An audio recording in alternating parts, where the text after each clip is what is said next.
My parents mocked me as unwanted and cut me from the family photo, but my fiancé's graceful arrival silently turned their shock into regret. I'm Lacey.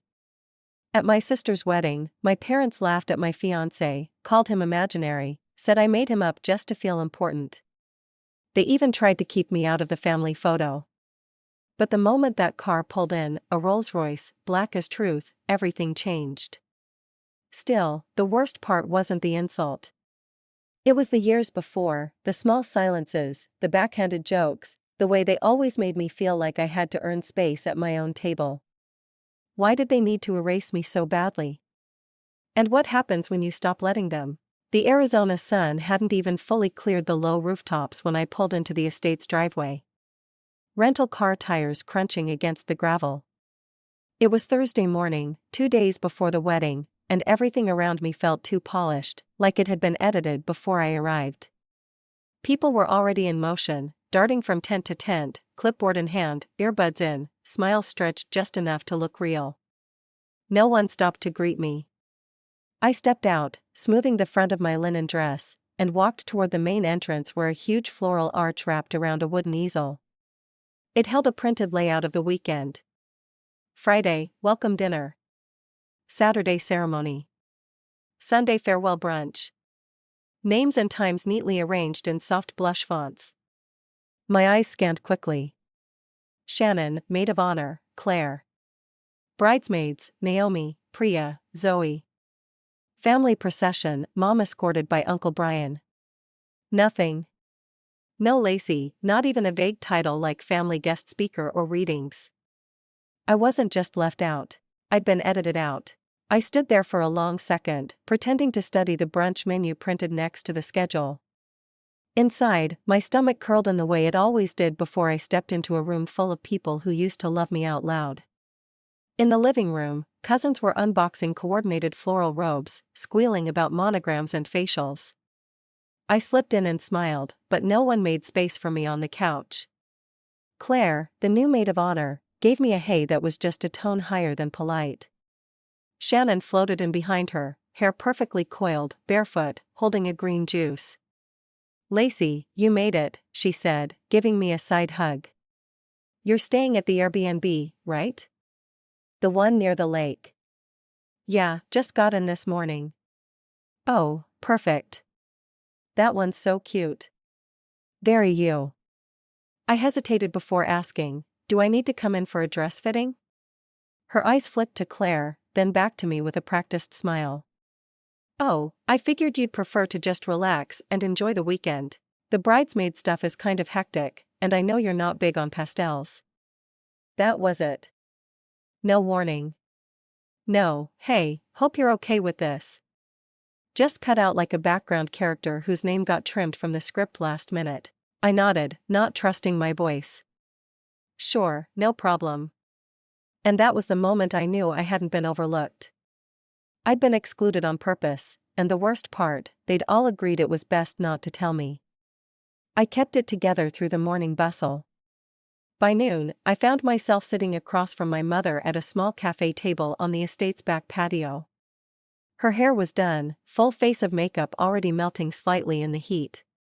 So big weekend, I offered carefully. Aylin took a delicate sip from her chamomile tea. Shannon's done such a beautiful job. Everything is just so elegant. Did you see the seating charts? Her eye for design really came through. I waited for her to mention my name not being on that chart. She didn't. Not once. I noticed I'm not in the ceremony, I said, pretending it was a neutral observation. She blinked, waved her hand. Oh, you know how these things go. Too many moving parts. And with your schedule, we figured you'd rather not be roped into all the chaos. You know how you are, always needing your space. I wanted to say no. You decided I don't belong here. You decided for me. But I didn't. I stirred my iced tea instead, watching the lemon wedge spin. I'd fought so hard for autonomy in my life, my job, my city, my choices. And here I was once again sitting in front of the same woman who only respected my distance when it suited her convenience. That afternoon, I returned to the Airbnb alone. Kendrick had a work call and wouldn't fly in until Friday night. The house was quiet, tucked between desert trails and hills that glowed gold as the sun dropped lower in the sky. I walked around the small backyard after dinner, barefoot on the stone tiles. A string of Edison bulbs buzzed above my head. The silence was the kind I used to crave. But that night it felt hollow. Memories came fast. Uninvited. Shannon at 16 begging me to do her makeup for prom. Her asking me to write poems for her high school boyfriends. Us dancing in pajamas to old Destiny's Child CDs. And now I wasn't even bridesmaid material. That realization didn't shatter me. It just settled in the center of my chest, slow and firm like something that had always been there, but only now revealed its full shape. I leaned against the railing and let the desert air pass through me. I didn't cry. I'd done all my crying years ago when I finally understood what kind of family I was born into. One that celebrated proximity, not authenticity. They didn't erase me by accident.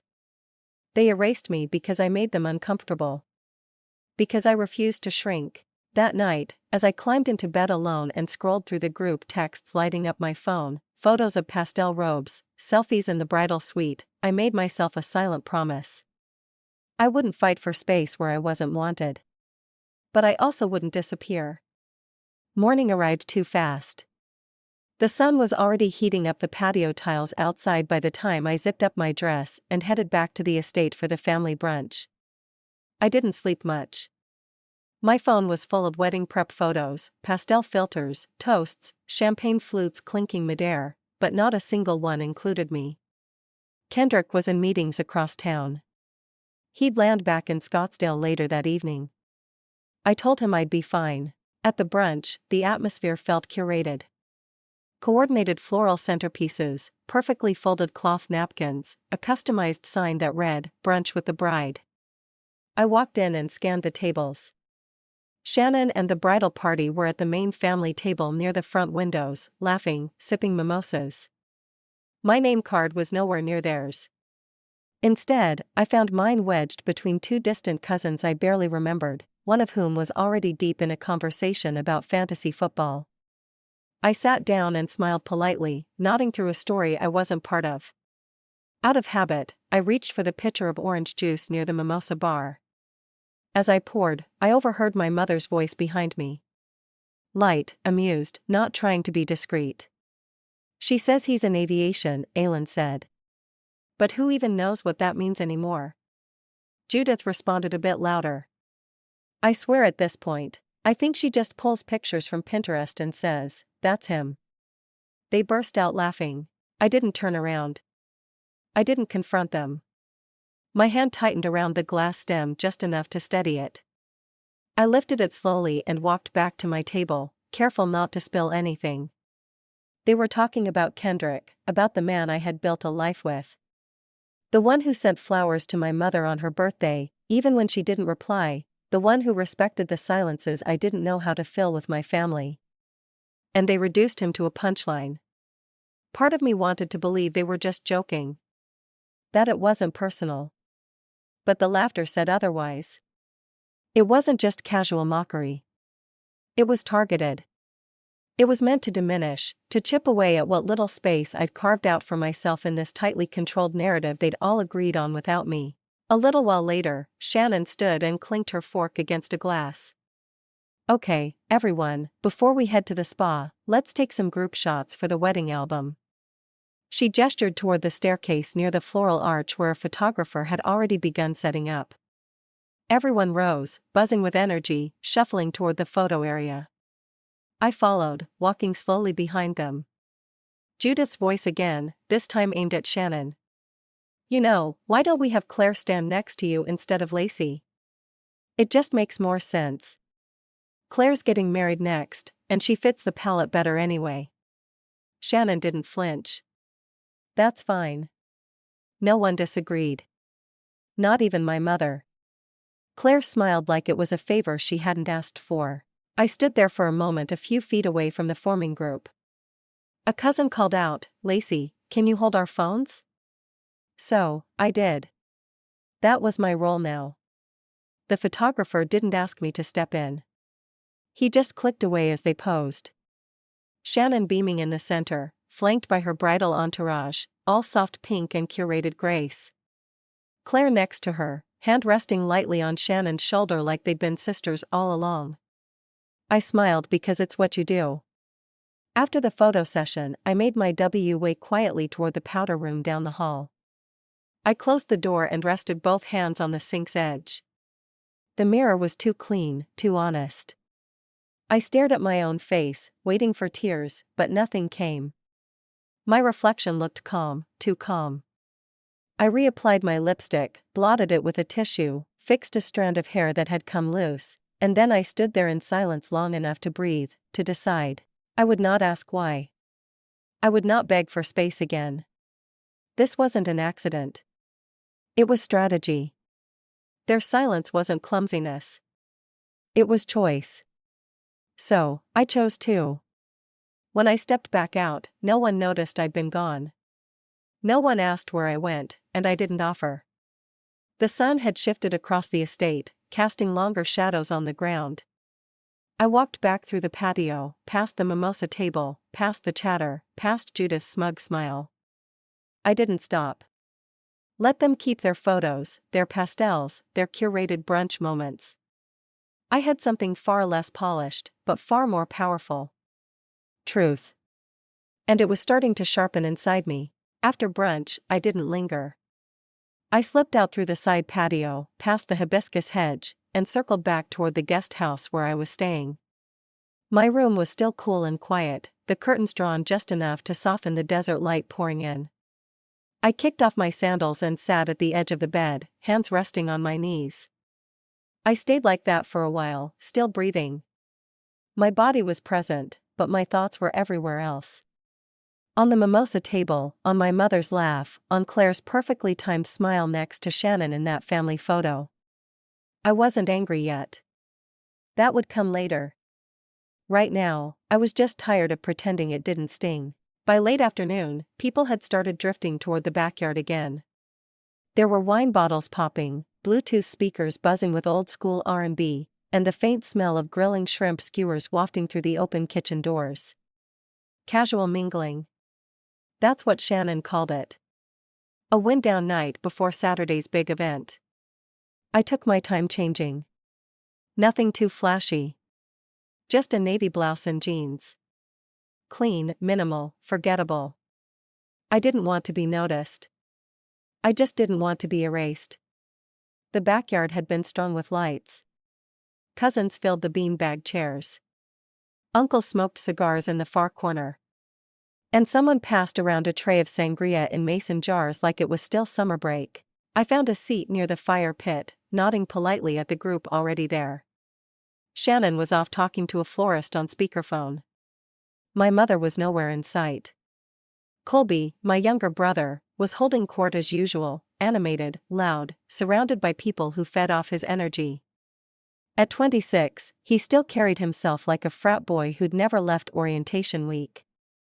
Someone made a comment about long-distance relationships, and Colby seized it. "You guys seen that photo of Lacey and her fiancé? I swear it looks AI generated." He chuckled, shaking his head. "Like one of those stock images you use for pitch decks." A few people laughed. Tight, uncomfortable laughs. The kind people give when they don't know whether it's safe to stay silent. I didn't laugh. I didn't even blink. I just stared into the fire, watching the flames distort. Brent was sitting 5 feet away and he didn't say a word. He didn't look at me. No one did. Colby's voice kept going, oblivious. "I mean, I'm not saying he's fake, just I've never seen him ever, and we live in the same damn country." Andrea, an old family friend with too many cocktails in her, leaned in closer to me, her breath warm with cheap wine. "You know," she murmured.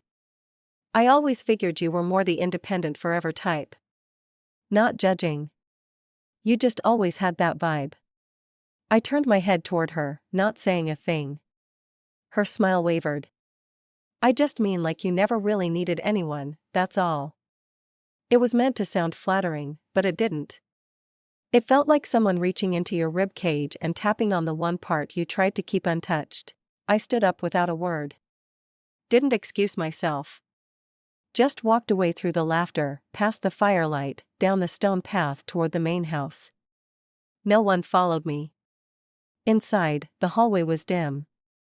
I slipped off my shoes again to quiet my steps, passing the framed family portraits lining the walls, photos of Shannon at her college graduation, Colby in his football uniform, a family trip to Yosemite, where my face was cut off by a shadow. I paused near the mirror in the hallway. My reflection stared back at me, worn but intact. I used to think I'd outgrown moments like this. That age would somehow soften the sting of being reduced to a side character in my own family. But pain doesn't disappear with time. It just finds smarter places to hide. A flicker of a memory surfaced. Shannon, age 10, wearing a paper tiara, holding a bouquet made of napkins. "You be the veil holder," she said, pushing a scarf into my hands. I was the backdrop to her fantasy even then. I leaned closer to the mirror. This face had been called dramatic, complicated, too intense, too closed off, not soft enough, not compliant enough, not bright enough. I was tired of apologizing for existing in a way they couldn't mold. Back in my room, I changed into sleepwear and drew the curtain shut. The party was still going outside, but I'd already left that story behind. My silence wasn't surrender. It was preservation. Tomorrow they'd shuffle me again, seat me wherever was most convenient. Say things that sounded like compliments but weren't. But I wouldn't bend. I had already started building the kind of resilience they didn't recognize. The kind that didn't need their approval. The sun rose with all the drama my family seemed to save for themselves. Light poured in through the sheer curtains of my room, casting a golden blur across the sheets. It was the wedding day, Saturday, my sister's big day, and I was still just a name on the guest list, buried somewhere below the sponsors and gluten-free caterers. I got dressed slowly. No bridesmaids buzzing around, no last-minute makeup touch-ups, no laughter spilling from the hallway, just me and the silence. The dress I chose was elegant, slate blue, fitted at the waist, sleeves just long enough to look intentional. It was understated but solid, like armor that didn't shimmer. Outside, the venue was already alive. I could hear vendors shouting over one another, silverware clinking, distant music rehearsals fading in and out. When I arrived at the garden, the guests were gathering in clusters, plastic flutes of orange fizz in hand, the scent of peonies mixed with something sharper, probably my own resentment. Bread found me first. He smiled, a polite curve of the mouth, then leaned in. "You look nice," he said. "They're still finalizing the photo schedule, Shannon's with the planner." He didn't linger. A quick nod, then he was gone, folding himself back into the chaos. I walked past the bar and spotted it. The seating chart, a massive acrylic board with soft pink calligraphy. Tables were arranged in spirals, each one named after a place Shannon and Armin had visited together. Venice, Kyoto, Marrakesh. I scanned quickly. No Lacey at the family tables. Not at Kyoto. Not at Venice. It wasn't until I reached the lower right corner near a column titled Overflow Guests that I found it. Table 18, Loci, a couple of cousins, an uncle who'd once fallen asleep mid-birthday toast, and someone named Eduardo, marked as +1, no meal prep. Table 18 was tucked near the fence line across from the portable restroom trailers. A planner in a black headset caught my eye. "Hi, can I help you?" she chirped. I forced a smile. "Just checking if this is right." She looked at the board, then back at me. "Yep, table 18. It's a great spot, lots of shade." I nodded and thanked her because that's what you do when they push you aside with a smile on their face. You don't scream. You don't flip the table. You inhale, nod, and take the insult like you were raised to. I walked to my table slowly, heels tapping against the flagstone. It really was near the edge, close enough to hear the restroom doors creak open and shut. I sat down and tried not to make eye contact with anyone. 10 minutes later, I was still alone at the table. That's when Sienna arrived. She was 21, maybe 22, all contour and crop tops. One of those cousins whose name barely made it onto the tree, but whose Instagram made her the star of every event. She flopped into the chair next to mine, drink already in hand. "Lacey, right? You look amazing." "Thanks." She leaned in, conspiratorial. "So, is he like your sugar daddy or is it real? Either way, like respect." I blinked. She grinned. "I mean, come on. You look so chill and he's like straight up James Bond energy." I set my glass down carefully. "He's the kind of man who shows up when it matters," I said flatly. Sienna blinked. "Okay," she said, dragging the syllables out like a child backing away from a firework. She spun her chair to another cousin and began gossiping about someone's bridesmaid shoes. Just like that, I became invisible again, but not before reclaiming the air between us. From my purse, my phone buzzed. Kendrick, parked around the corner. "Don't move." My fingers tightened around the device. I exhaled a full uninterrupted breath for the first time that morning. No tuxedos, no flower girls, no champagne toasts had made me feel grounded. But those 7 words, they anchored me. I placed the phone back into my clutch and straightened my shoulders. The planner was waving people toward the garden arch, calling for family rows to begin lining up. I didn't rush. I just stood there at table 18 behind the ferns and the filtered glances waiting not to make a scene, but for the moment they'd have no choice but to notice. I didn't need to check my phone again. He said he was 10 minutes away and Kendrick had never once said something he didn't follow through on. So, I waited, still poised, as if the wedding music and flowery laughter around me weren't crushing in from all sides. They started herding guests toward the reception tent once the ceremony ended. The sun had dipped just enough to bathe everything in a soft orange glow, picturesque, almost cinematic. But beneath the fairy lights and perfectly placed floral arches, I could feel something colder threading its way through. Not dread, not anger, just resolve. Inside, the reception hall was bright, polished, and loud. The tables were laid out in a grid around a small dance floor. The centerpieces rising like floral monuments to an illusion of unity.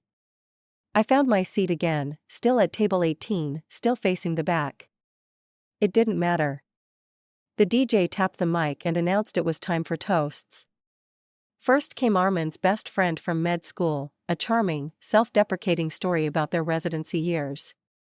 Next was Shannon's college roommate, who opened with a joke about tequila and ended with a tearful, "You deserve the world." Then Brent stood up. He looked the part, confident, rehearsed, every word smooth as granite. He spoke about family, about love being partnership, and laughter. He thanked Armin for welcoming him into the family. He toasted to growth. He didn't say my name once. I sat still, glass in hand, not surprised, just clarified. As Brent sat back down, the DJ turned slightly to the right, scanning the crowd. A server, maybe acting on someone else's cue, or maybe just improvising, walked toward me and held out the mic. I didn't plan this, but I took it. I stood slowly, heel scraping the wooden floor just enough to draw a few heads. I cleared my throat and looked out at a sea of faces that didn't expect me to speak. "I won't keep you long," I said, voice steady. "It's a beautiful thing watching 2 people celebrated so fully, so loudly, so freely." I paused. Not everyone gets that. Some people move through rooms where they're barely acknowledged, let alone celebrated. So, if you do get it, if you're lucky enough to be seen and heard and held in that kind of light, don't take it for granted. Silence, not pin drop, not awkward, just held. Then the mic chirped, a soft pop, and I handed it back. I returned to my seat. Brent caught my eyes across the floor briefly, and then he looked down just like that. That was the confirmation I didn't know I still needed. Brent wasn't silent because he didn't want to take sides. He was silent because it cost him nothing to let me take the hits. I sat back, feeling calm, not triumphant, not shaken, just settled. Aylin's eyes flicked toward me for the briefest moment, then dropped to her napkin. Shannon was already sipping her champagne, chatting with someone across the table like I hadn't just unwrapped every layer of their curated reality with 3 sentences and a pause. No one said anything to me. No one clapped. But they all heard it. And for once, I didn't feel like I had to follow it up. I didn't need to apologize for the way I shifted the air. I didn't need to soften the blow. Sometimes the sharpest thing you can do is be unmovable in the exact moment they expect you to shrink. The music picked back up. People returned to their plates, the clinking of glasses smoothing over the friction like icing over cracked porcelain. But the cracks were there, and I had no intention of gluing anything back together. The sound didn't crash in. It didn't scream or demand. It slid into the air like a slow wave, low and deliberate, curling at the edges of the music and chatter, just enough to turn heads, just enough to cut conversations in half and freeze forks halfway to lips. It wasn't feedback from the mic, and it wasn't the clatter of a spilled champagne glass. No one could pretend it was normal, because it wasn't. It was the purr of an engine that didn't belong. Not here. Not in this curated pastel-draped backyard wedding reception. A noise so polished, so out of sync with the hum of laughter and clink of cutlery, it felt like a warning. I didn't even need to look. The black Rolls-Royce glided up the estate's winding driveway like it had a deed to the place. Sleek and glassy, unapologetically pristine. It wasn't here for attention. It commanded attention. It passed under the balloon arch at the edge of the reception without flinching. Its matte chrome trim catching the last of the sun as if it had arrived on cue. When it stopped, the air shifted. The doors opened with a quiet finality. And then he stepped out. Kendrick didn't rush. He didn't even glance around. He exited the car like he was stepping onto a stage he'd seen 1,000 times before. The tailored charcoal suit hugged his frame with surgical precision. No tie. Crisp white shirt unbuttoned just enough to hint at something sharper beneath the surface. Sunglasses still uneven as the sky dipped into golden mauve. People stopped mid-sentence, mid-drink. Aylin, my mother, clutched her wine glass tighter. Brent's jaw tensed. My sister Shannon, in all her Pinterest glory, paused just long enough for the mask to slip. 1 second of stillness, enough to betray the nerves she tried to bury under blush makeup and borrowed diamonds. Kendrick walked past the gift table, past the hand-painted Welcome to Forever sign, past the photographers, past rows of white folding chairs dotted with sorority sisters and matching floral dresses. He didn't ask where to go. He didn't scan the crowd. He walked with purpose, with history, straight toward me. I didn't get up. I didn't plaster on a smile or pretend this was a coincidence. I just watched him move, slow and certain, like a man who already knew what was waiting for him. Did I miss the toast? He asked, leaning in just enough to brush a kiss against my temple. I didn't answer. Didn't need to. He sat beside me, one hand steady on the table, the other reaching for the water glass like he had all the time in the world. We stayed like that, still and silent, while the rest of the reception awkwardly resumed around us.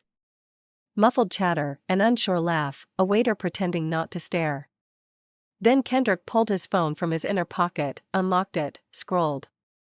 I wasn't snooping, he said. The planner left her iPad open. I saw a message.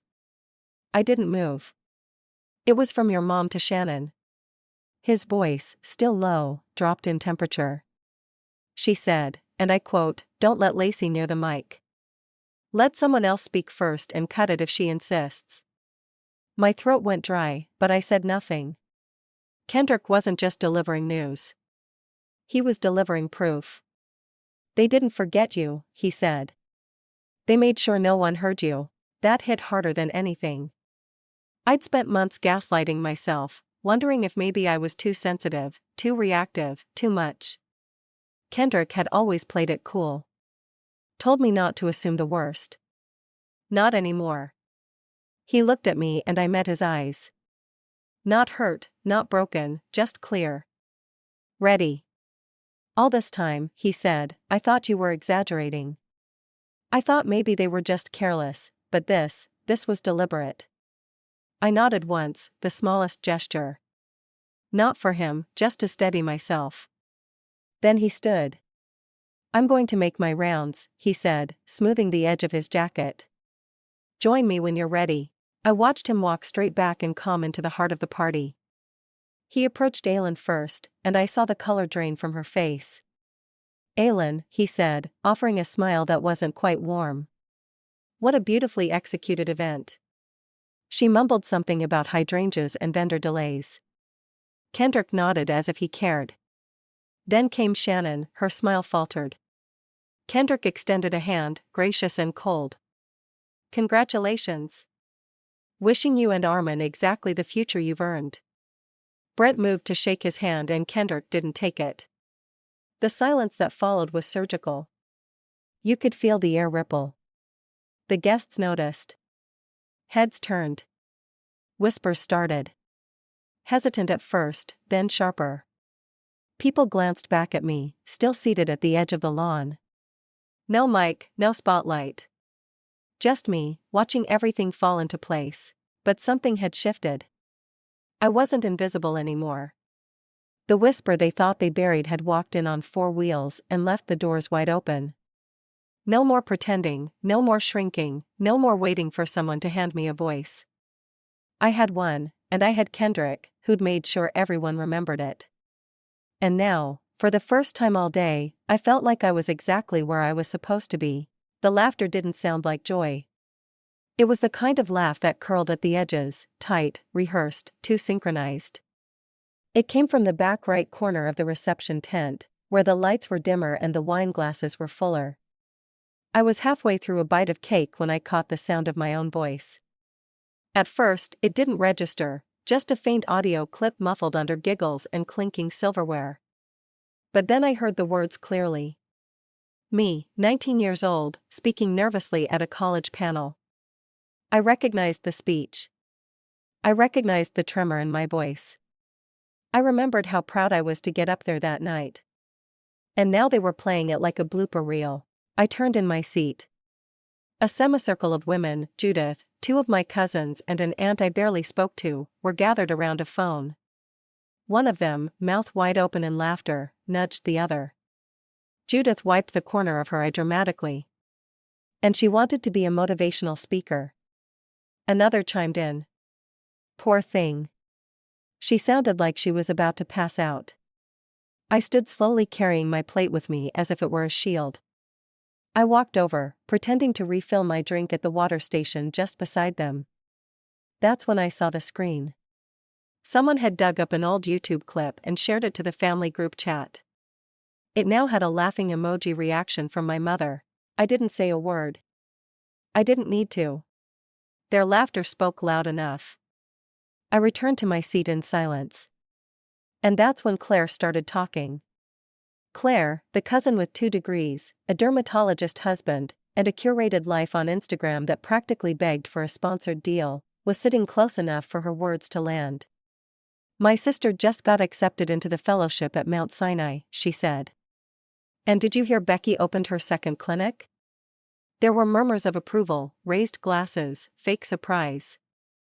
Brett clapped. That's amazing. This family really does have something in the water. Shannon beamed, her arm linked through his like they were in a campaign photo. Then someone, not even sure who, maybe another aunt, chimed in. Well, I guess every family has one creative type. You know, the one with the Instagram ads and the independent projects. The table chuckled. No one even looked at me as they said it. Kendrick did. He was standing off to the side, hands in his pockets, watching. He didn't interrupt. He didn't storm over or call anyone out. He just locked eyes with me and waited. Waited for my cue. But I didn't give it because I wanted the performance to continue. I wanted every mask to drop, every role to be played. I needed them to show themselves in full daylight without me having to say a thing. Another laugh shot across the table. That was enough. I folded my napkin slowly, set it beside my untouched dessert and stood. My chair didn't scrape. My steps didn't rush. I didn't slam anything. I didn't excuse myself. I just left. Their laughter stumbled behind me like a wave breaking too late. A few glances followed. No one called out. Outside, the air had cooled. The string lights twinkled in the garden, still set up from the ceremony. I walked past the hedge archway and toward the lawn, the hem of my dress brushing dew-covered grass. It didn't matter what they said inside. Not anymore. I knew what they were doing. One last try to shrink me before the night ended. One last test to see if I'd fold. But I didn't. Not this time. I stood by the edge of the garden, heels sinking softly into the earth, and let the silence wash over me. I could still hear muffled music from the reception, voices raised in cheer, a new toast beginning. Let them have it. They'd spent years trying to edit me out of their picture, sculpt me into something quieter, prettier, more manageable. And I'd spent years trying to play along, but not tonight. Not ever again. The first snowfall had melted off the New York sidewalks by the time I stepped out of the car. Midtown bustled like it always did. Business suits, coffee cups, tired mothers, urgent strides. But tonight, all that noise faded behind the revolving doors of the Barclay Hotel where a black and gold banner bore my name. Lacey Fowler, branding in the age of voice. 2 weeks. That's all it had been since Arizona. But it felt like an entire lifetime had shifted in those 14 days. In the mirror of the hotel restroom, I looked at the reflection of a woman in a tailored white suit, heels grounded, eyes focused. I didn't check to see if my parents had arrived. They had received their invitation like everyone else on thick cardstock embossed in matte ink. You once asked if I was serious, the note had read. I'd like to show you what serious looks like. It wasn't a plea. It was a calendar entry. Their attendance wasn't needed, but I knew they'd come. Not for me, for the need to verify if I'd really become the person I claimed to be. The ballroom shimmered under chandeliers as I walked up the side aisle. Kendrick was already near the stage, talking quietly to the AV team. He looked up, gave a short nod. I didn't need more. Rows of chairs were filled. Colleagues, clients, people who had seen my work online and flown out to hear my voice in person. My voice, not an apology, not a plea for inclusion, just presence. And then in the front row, Aylin and Melvin.